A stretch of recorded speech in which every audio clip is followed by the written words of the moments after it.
இந்த தொகுதியில் இருக்கிற விவசாயிகள் வளம் பெற வேண்டும் என்பதற்காக, விவசாய தொழிலாளிக்கு நிரந்தர வேலை கிடைக்க வேண்டும் என்பதற்காக நீண்ட காலமாக ஈரோடு மாவட்டம், திருப்பூர் மாவட்டம், கோவை மாவட்ட விவசாய பெருடி மக்கள் பல ஆண்டுகளாக சுமார் 50 ஆண்டு காலம் போராடி வந்தார்கள். அந்த போராட்டத்துக்கு தீர்வு காண்கின்ற விதமாக அனைத்து இந்திய அண்ணா திராவிட முன்னேற்ற கழக அரசுகின்ற பொழுது நான் முதலமைச்சர் இருந்த காலகட்டத்தில் 50 ஆண்டு கால கோரிக்கையை உங்களுடைய கனவு திட்டமான அத்திக்கடவு அவனாசி திட்டத்தை நான் கொண்டு வந்து நிறைவேற்றி கொடுத்தேன். இந்த கோபி சட்டமன்ற தொகுதியில் மட்டும் இந்த திட்டத்தின் மூலமாக 30% பயன்பெறுகின்றார்கள் விவசாயிகள், விவசாய தொழிலாளிகள். அற்புதமான திட்டம். சுமார் 1652 கோடி முழுக்க முழுக்க மாநில நிதியில் இருந்து இந்த திட்டத்தை செயல்படுவதற்கு அறிவிக்கப்பட்டேன். யாருடைய உதவியும் நான் கேட்கவில்லை. இப்பொழுதற்கு ஸ்டாலினை போல மத்திய அரசில் இருந்து நிதி கொடுத்தால் தான் திட்டத்தை நிறைவேற்றுவேன் என்று நான் பார்க்கவில்லை. இருக்கின்ற நிதி, மாநிலத்தில் இருக்கின்ற நிதி, விவசாயிகளுடைய பிரச்சனை, விவசாய தொழிலாளர்களுடைய பிரச்சனை, நீண்ட காலமாக போராடி வருகின்ற அந்த மக்களுக்கு தீர்வு காண்கின்ற விதமாக, அவருடைய கனவு பலிக்கின்ற விதமாக அனைத்து இந்திய அண்ணா திராவிட முன்னேற்ற கழக ஆட்சியிலே அத்திக்கடவு அவனாசி திட்டத்திற்கு நானே நேரடியாக வந்து அவனாசியில் அடிக்கல் நாட்டிலே. இதையெல்லாம் விவசாய மக்களுக்காக கொடுக்கப்பட்டது. குடிமராமத்து திட்டம் பல ஆண்டுகளாக ஏரி, குளம், குட்டை தூர்வாராமல் இருந்தது. அந்த ஏரி, குளம், குட்டைகள் எல்லாம் அதிமுக ஆட்சியில குடிமராமத்து திட்டத்தில் முழுக்க முழுக்க விவசாய பங்களிப்போடு அந்த திட்டத்தை நிறைவேற்றினோம். மழை காலத்தில் பெய்கின்ற நீர் ஒரு சொட்டு நீர் கூட வீணாகாமல் ஏரி, குளம், குட்டையில நாங்க தேக்கி வச்சோம். இது அதிமுக சாதனை. இப்படி ஒரு சாதனையாவது திமுக ஆட்சியில இந்த ஈரோடு மாவட்டத்தில் செஞ்சிருக்காங்களா? திராவிட முன்னேற்ற கழகம் 4 அதிகார மையம், ஒரு முதலமைச்சர் இருந்தாவே தாக்கு பிடிக்க முடியாது. தமிழகத்தில் 4 முதலமைச்சர் இன்றைக்கு தமிழ்நாட்டு மக்கள் ஆட்டி படுத்திக் கொண்டிருக்கிறார்கள். ஒரு திரு ஸ்டாலின், திரு உதயநிதி ஸ்டாலின், திரு சபரீஸ்வரன், திரு ஸ்டாலினுடைய மனைவி துர்கா, 4 பேர் ஆட்டி படைச்சிட்டு இருக்காங்க. அதனாலதான் தமிழ்நாட்டுக்கு சட்ட ஒழுங்கு நிரந்தர டிஜிபியை நியமிக்க முடியல. ஒரு டிஜிபியை நியமிக்க முடியாத ஒரு அரசாங்கம் எப்படி நாட்டு மக்களை காப்பாத்துவீங்க?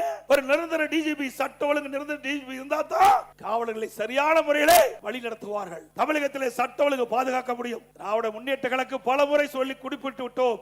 தொலைக்காட்சியின் வாயிலாக, அறிக்கையின் வாயிலாக, பேட்டியின் வாயிலாக தெரிவித்துட்டோம். இதுவரை நிரந்தர டிஜிபி சட்ட ஒழுங்கு நியமிக்கப்படவில்லை. இன்றைக்கு ஒரு டிஜிபி பணி ஓய்வு பெறுது என்று சொன்னால் 3 மாதத்துக்கு முன்பாகவே மத்திய யூபிஎஸ்சிக்கு அனுப்ப வேணும், மத்திய பணியாளர் தேர்வாணையத்துக்கு அனுப்ப வேணும். அந்த பட்டியலிருந்து 3 டிஜிபிகள் அதிலிருந்து தேர்வு செஞ்சு மாநில அரசுக்கு அனுப்புவாங்க. அதுல ஒரு டிஜிபியை நியமிக்க. இதுல என்ன உனக்கு கஷ்டமா இருக்குது? ஏன்னா அவருக்கு தேவையானவர்கள் இடம்பெறல. திமுகவுக்கு ஜாலர் போடுற டிஜிபி இதுல இடம்பெறல. அதனால உச்ச நீதிமன்றம் போய் இன்றைக்கு அந்த வழக்கு நடந்து கொண்டிருக்கிறது. இப்படிப்பட்ட ஆட்சி தேவையா? இன்னைக்கு காவல்துறை வைத்திருக்கிற திரு ஸ்டாலின் அவர்களே, சிறுமிக்கு என்ன பாதுகாப்பு கொடுத்திருக்கிறீர்கள்? அவருடைய வாழ்க்கை என்ன ஆகும்?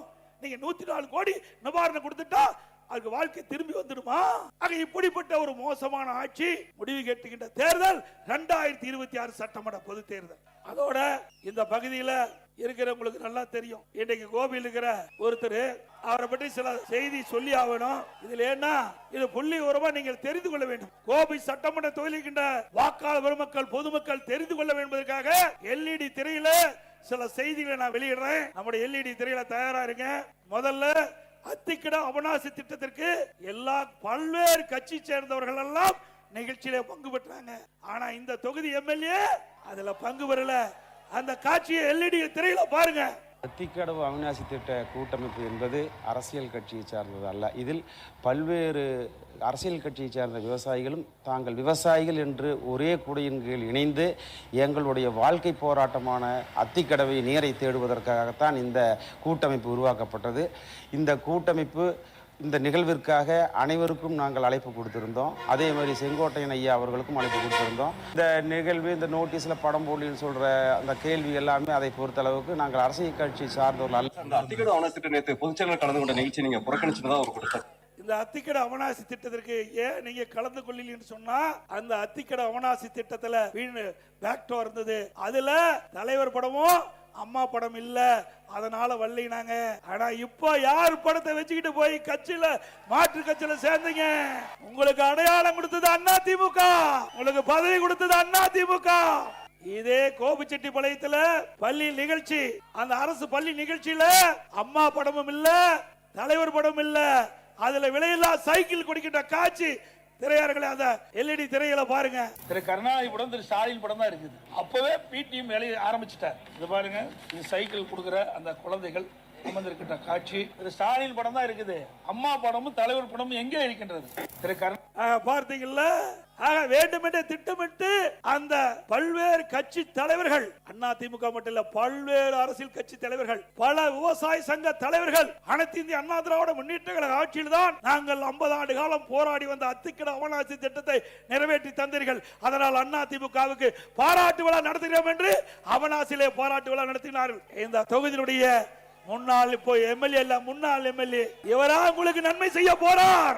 எவ்வளவு கஷ்டப்பட்டு இந்த திட்டத்தை கொண்டு வந்து நான் நிறைவேற்றினேன். எதிர்கட்சிக்காரர்கள் நம்மை மதிக்கின்றார்கள். நம்ம கட்சியிலிருந்து தேர்ந்தெடுக்கப்பட்ட ஒருவர் நம்முடைய பொதுச் செயலாளர் கலக்கின்ற அந்த கூட்டத்தில் கூட கலந்து கொள்ளவில்லை என்றால் இந்த மக்கள் மீது அக்கறை கொண்டவரா? அண்மையில ஒரு மாசத்துக்கு மீது நினைக்கிறேன், அவர் நான் மனம் திறந்து பேட்டி கொடுப்பார். கட்சி கட்டுப்பாட்டை மீறி ஏற்கனவே வேறொரு இயக்கத்தினுடைய முக்கிய பிரமுகர்களை சந்திச்சார். அதே தவறு, அதையும் நாங்கள் கண்டுகொள்ளவில்லை. அத்திக்கட அவனாசி திட்டத்திலே பங்கு பெறவில்லை, அதையும் நாங்கள் கண்டுகொள்ளாமல் தான் இருந்தோம். அவருக்கும் உண்டான மரியாதையை நாங்கள் கொடுத்தோம். ஆனால் அவர் திருந்தவாடி அல்ல.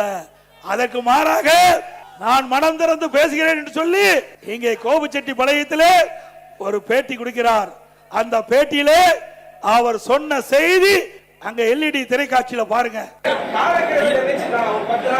10 நாள் என்னுடைய கருத்தை பிரதிபலித்திருக்கிறேன். இதற்கு ஒரு காலக்கெடு வைத்திருக்கிறேன். ஆக கெடு விதித்திருக்கிறார். 10 நாள்ல எடப்பாடி பழனிசாமி இந்த இணைப்பை முன்னிறுத்தல் என்றால் நானே முன்னிருந்து நிறுத்துவேன் என்று தலைமைக்கு எச்சரிக்கை கொடுக்கின்றார். அப்படிப்பட்டவரை நாங்கள் எப்படி இயக்கத்திலே தொடர முடியும்? அப்படிப்பட்டவரை எப்படி இயக்கத்திலே தொடர்வதற்கு தலைமை அனுமதிக்கும் என்பதை எண்ணிப்பார்கள். மூத்த தலைமை கழக நிர்வாகிகளோடு கலந்து ஆலோசித்து தலைமைக்கு எதிராக பொது வெளியிலே பேட்டி கொடுத்ததுனால அவர் பதவியை விடுவித்தோம். அப்பொழுதாவது திருந்துவார் என்று பார்த்தோம். அப்பொழுதும் திருந்தவாடி அல்ல. மரியாதைக்குரிய தேசிய தலைவராக விளங்கிய பசுமன் ஐயா முத்துராமலிங்க தேவர் நினைவகத்திற்கு போனாங்க. அங்க போகும்போது அனைத்து இந்திய அண்ணா திராவிட முன்னேற்ற கழக அடிப்படை உறுப்பிலிருந்து நீக்கப்பட்டவரோடு எந்த தொடர்பு வைத்துக் கொள்ளக் கூடாது என்று பொதுக்குழுவில் நிறைவேற்றப்பட்டு தீர்மானிக்கப்பட்டிருக்கிறது. அப்படி பொதுக்குழுவால் அடிப்படை உறுப்பிலிருந்து நீக்கப்பட்டவர்கள், அவரோடு எந்த உறுப்பினரும் எந்த கட்சி நிர்வாகிகளும் தொண்டரும் அவரோடு தொடர்பு வைத்துக் கொள்ளக் கூடாது என்று பொதுக்குழு தீர்மானம் நிறைவேற்றப்பட்டிருக்கிறது. அப்படி இருக்கின்ற பொழுது பொதுக்குழு தீர்மானத்திற்கு எதிராக அவர் நீக்கப்பட்டவரோடு அந்த நினைவிடத்துக்கு செல்கிறார்.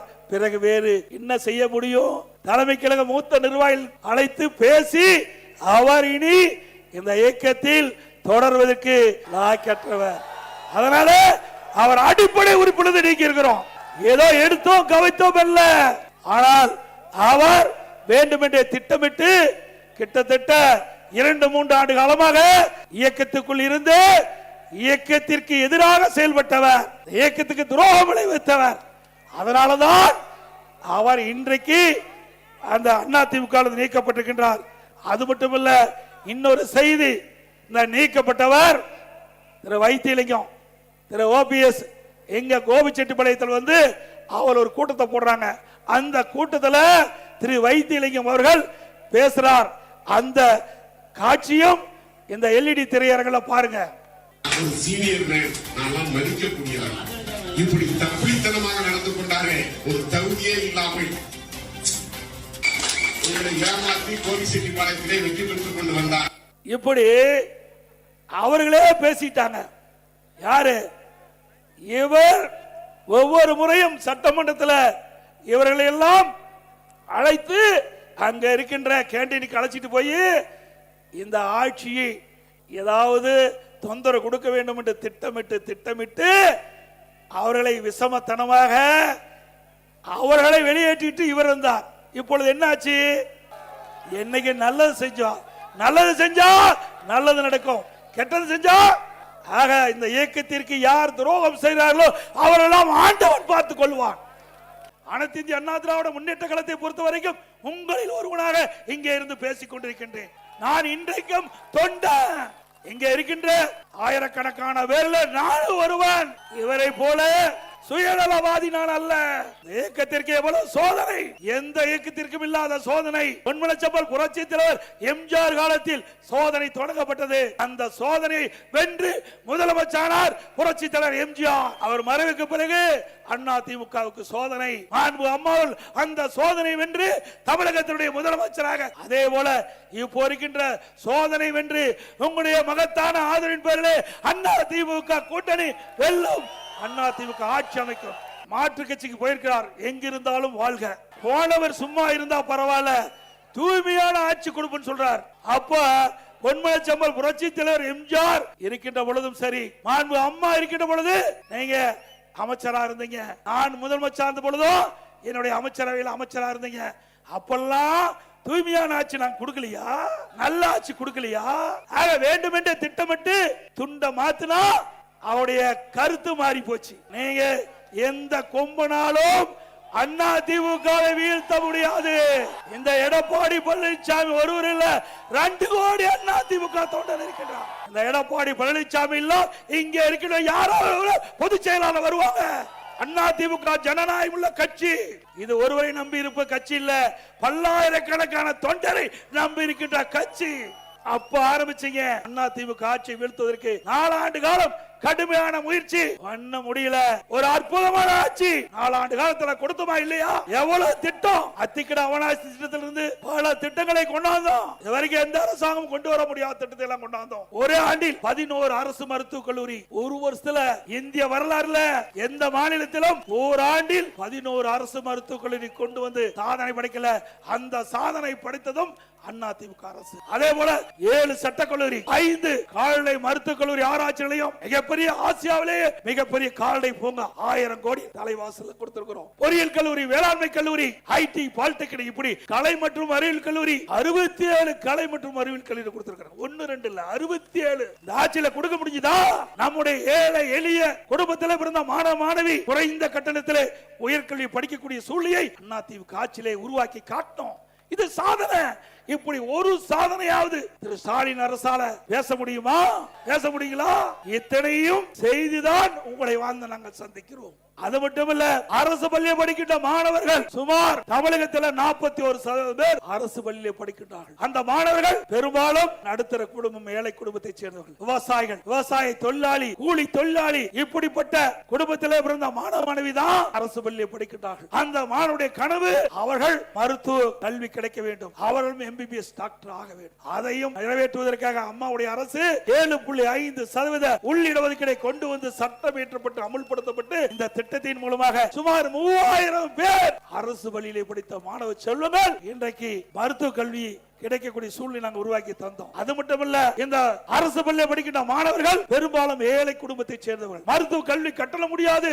இந்த இடஒதுக்கீட்டிலே அவர்கள் தேர்வு செய்யப்பட்டாலும் அவர்கள் அந்த மருத்துவ கல்வி பயில முடியாத சூழ்நிலை. அது எங்களுக்கு தெரிந்தவுடன் அனைத்து இந்திய அண்ணா திராவிட முன்னேற்ற கழக அரசு இந்த திட்டத்தின் மூலமாக தேர்வு செய்யப்பட்டவர்களுக்கு முழு மருத்துவ கல்வி கட்டணம் செலுத்தும். அதையும் நிறைவேற்றி கொடுத்தோம். இதெல்லாம் அதிமுக ஆட்சியுடைய சாதனை. அதே போல டாஸ்மாக் உங்களுக்கு நல்லா தெரியும். டாஸ்மாக்ல 10 ரூபா யாரு நல்லா தெரிஞ்சு வச்சிருக்கீங்க. செந்தில் பாலாஜி, நம்ம ஆளு கடைக்கு போகாதீங்க. திமுக அதிகமா கடைக்கு போகிறாங்க. அவன் பணம் தான் மேல போயிட்டு இருக்குது. ஒரு பாட்டிலுக்கு 10 ரூபா அவர்கள் கூடுதலா அந்த டாஸ்மாக் கடையில வாங்கினாங்க. ஒரு நாளைக்கு 1.5 கோடி பாட்டில் விக்குது டாஸ்மாக் கடையில. அப்படின்னா மேலிடத்துக்கு ஒரு நாளைக்கு கிட்டத்தட்ட 15 கோடி போகுது. மாசத்துக்கு 450 கோடி, வருஷத்துக்கு 5400 கோடி போயிருக்குது. அதே போல இந்த நம்முடைய பட்டியலின மக்கள், ஆதிராட மக்கள், அருந்தின மக்கள், அந்த மக்களுக்கு வீடு இல்லாத மக்களுக்கு பல லட்சம் மதிப்புள்ள அற்புதமான கான்கிரீட் வீடு கட்டி கொடுக்கப்படும். அது மட்டுமல்ல, அவள் வயது வந்தவர்கள் தனி குடித்தனம் போகின்ற பொழுது அவர் வாரிசுகளுக்கு வீடு இல்லாம இருக்குது. அப்படிப்பட்டவர்களுக்கு அரசாங்கம் நிலத்தை வாங்கி அந்த அருந்தின மக்களுக்கும் ஆதிராட மக்களுக்கும் அவர்களுக்கும் தனித்தனி வீடு பல லட்சம் மதிப்பிலே கட்டி கொடுக்கப்படும். நீங்க பாத்தீங்கன்னா பணத்தை திருடுவாங்க, நகையை திருடுவாங்க. ஆனா திமுக ஆட்சியில கிட்னி திருடுறாங்க. எங்கயாச்சும் உலகத்துல இப்படி நடக்குதுங்களா? தமிழ்நாட்டில் தான் நடக்குது. அது திமுக எம்எல்ஏ மருத்துவமனை. அங்க இப்படிப்பட்ட ஒரு கொடுமையான சம்பவம் நடந்திருக்குது. இதுவும் முழுமையான விசாரணை இல்ல. அண்ணா திமுக ஆட்சி வந்த பிறகு இதையெல்லாம் விசாரித்து உரிய நடவடிக்கை எடுக்கப்படும். அதே போல எஸ்ஐஆர் வாக்காளர் சிறப்பு தீவிர திருத்த பட்டியல், அந்த பட்டியல இன்றைக்கு அந்த பணி நடந்துகிட்டு இருக்குது. வருகின்ற கழக நிர்வாகிகள் பொதுமக்கள் இந்த எஸ்ஆர் பணியில முழுமையாக கலந்து கொண்டு உங்களுடைய பெயரை வாக்காளர் பட்டியலில் இடம்பெறுவதற்கு அந்த விண்ணப்ப படிவத்தை முழுமையாக பூர்த்தி செய்து சம்பந்தப்பட்ட அலுவலருக்கு ஒப்படைக்க வேண்டும் என்று அன்போடு இந்த நேரத்தில் கேட்டுக்கிறேன். அதுபோல கூட்டத்திற்கு வந்துள்ள கழக தொண்டர்கள் பொதுமக்கள் பத்திரமா வாகனத்தில் வீடு போய் சேர வேண்டும் என்று அன்போடு கேட்டு மக்களை காப்போம், தமிழகத்தை மீட்போம்.